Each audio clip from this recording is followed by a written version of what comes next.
She lost every cub she had and never learned why. For 4 days she called for them across the Okavango Delta, and no one ever answered. Then, months later, she vanished from her own family completely, and everyone assumed the worst had happened again. But she wasn't lost. She was hiding, carrying something she hadn't told a single member of her pride. When she finally came home, she wasn't alone. She walked back into her family with 3 daughters nobody expected to see alive, quietly finishing something her first attempt at motherhood had destroyed without warning, and giving a shrinking pride its first real reason to grow again in years, a reason that almost never came home at all. If you're new here, this is the kind of true wildlife story we tell every week. So if that sounds like your thing, go ahead and subscribe now. It really does help. And let's get into what actually happened to Nikki. Nikki is roughly 4 years old, and by every account from those who have tracked her, she is the finest hunter the Matata pride has produced in a generation. Fearless to the point of recklessness, fiercely territorial, and utterly devoted to family. It's that devotion that makes what happened next so difficult to watch. She had left the main pride to raise her first litter alone, the way young lionesses often do in their first attempt at motherhood. But she stayed away from her cubs too long, hunting further than she should have, gone longer than was safe. When she returned, they were simply gone. No signs of struggle, no answers. Hyenas move through this stretch of the delta in loose, opportunistic packs, and a leopard's territory borders this very ground. Either could have found unguarded cubs in the time Nikki was away, but nothing was ever confirmed. She called for 4 days. Then she stopped and walked back to her family, carrying a grief with no explanation attached to it. That family is the Matata pride, 4 adult lionesses holding territory across a landscape of swamp, river channel, floodplain, and forest that shifts completely with the seasons, sometimes within the space of a single week. Nikki's mother, Nain, leads with the kind of calm authority that comes from surviving longer than most lions do out here. Her sister Liel hunts at her side in nearly everything they do. Her aunt completes the 4th spot in this coalition of females, present in every hunt, every defense, even if her name rarely makes it into the story people tell about this pride. 10 cubs, roughly 8 months old, belong to this family collectively. The next generation, the Matata lionesses, are all responsible for protecting, regardless of which of them gave birth to which cub. And right now, that responsibility has never mattered more, because the Matata's biggest threat isn't a predator, it's family. 4 years ago, a larger group of lionesses broke away from the Matata pride entirely, taking territory, taking numbers, and taking with them every advantage a bigger coalition brings. They call themselves the Breakaway pride now, roughly 6 lionesses strong, sharing a border with the family they once belonged to, and never missing a chance to push that border further in. 2 males, Atlas and Django, patrol this contested ground. Atlas is the stronger of the 2 brothers, and he's the father of the litter Nikki lost. Django carries a darker mane and a shorter fuse. Both defend this territory against outside males looking to take it by force, but neither one takes sides when lionesses fight lionesses. That war belongs entirely to the females, and it's a war the smaller Matata pride is already losing on numbers alone. Survival here starts with hunting, and hunting starts with failure. The 4 lionesses try an elephant first, a target so large that even a successful hunt could feed the entire pride for days. But elephants are not naive.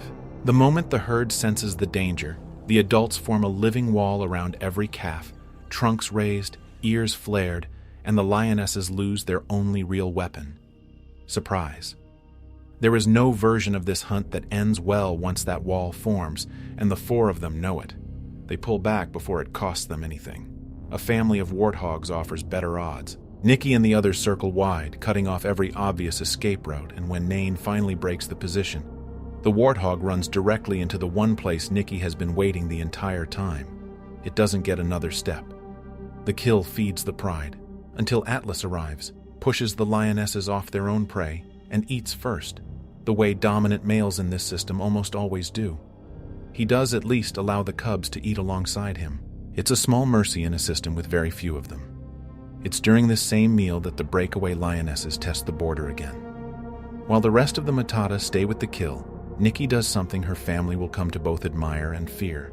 She leaves the food behind and goes to meet the threat alone, without waiting to see if anyone else will follow. A younger breakaway lioness backs off almost immediately, unwilling to commit to a fight this close to Matata's core territory. Her mother does not. She comes at Nikki with the full weight of a lioness defending her own bloodline, and for a moment Nikki is fighting two experienced fighters with no backup in sight, absorbing blows that would send most lionesses running. She holds. She wins. Both rivals retreat, and when their leader pulls back, the rest of the breakaway pride follows her out of Matata territory entirely. It's a victory, but Nikki pays for it in open wounds, and something shifts in her that day. A territorial dispute has just become personal. The breakaway pride won't forget who beat them, and neither will Nikki. 2 months pass, and the cost of that constant border war catches up with the whole family.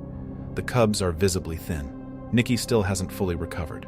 With smaller prey scarce, the pride has only one option left. An adult giraffe. An animal that can kill a lion with a single kick, and rarely goes down without a real fight.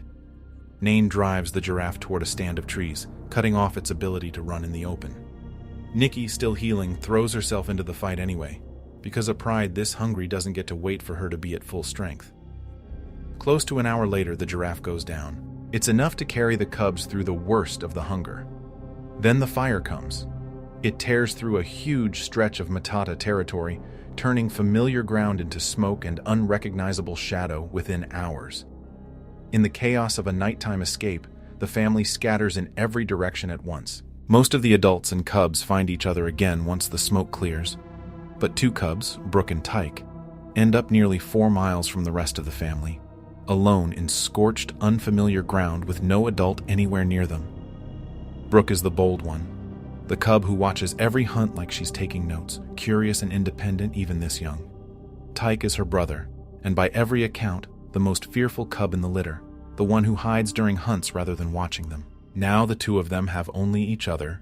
Nikki and Leal search while somehow still keeping 8 other hungry cubs fed. It's an impossible math problem with no good answer, and for 4 days and 4 nights there's no sign of either missing cub.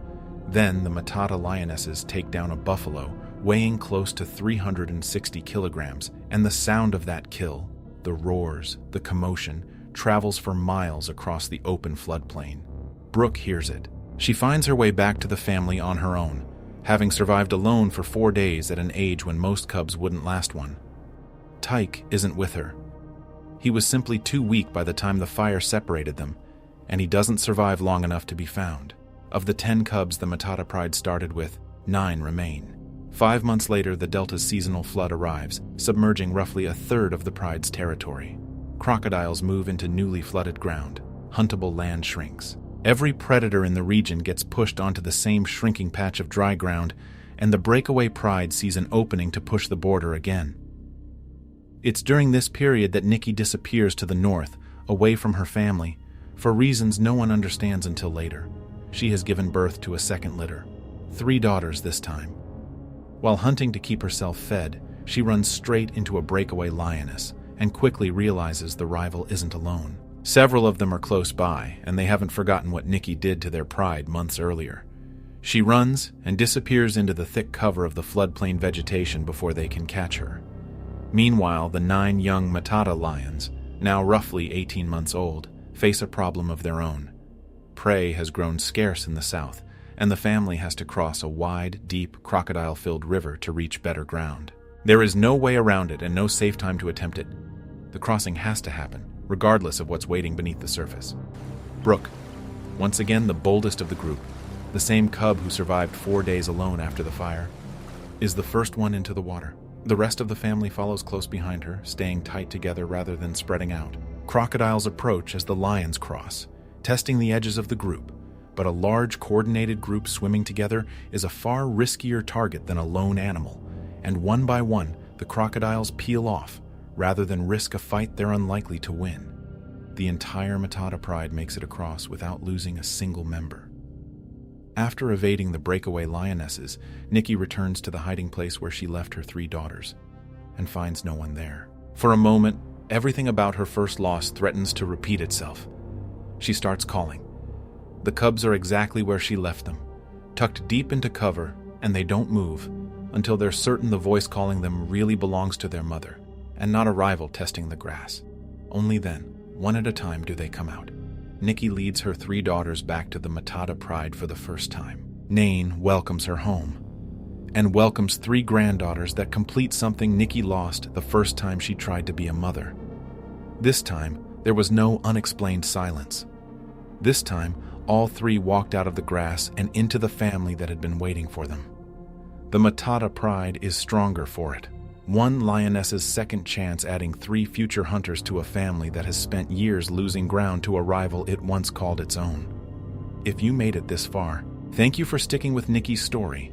Hit subscribe if you want to keep following the Matata pride and the Breakaway rivalry as it develops, and drop a comment. Do you think Nikki's first litter was taken by hyenas, a leopard, or something else entirely? I'd genuinely like to know what you think happened.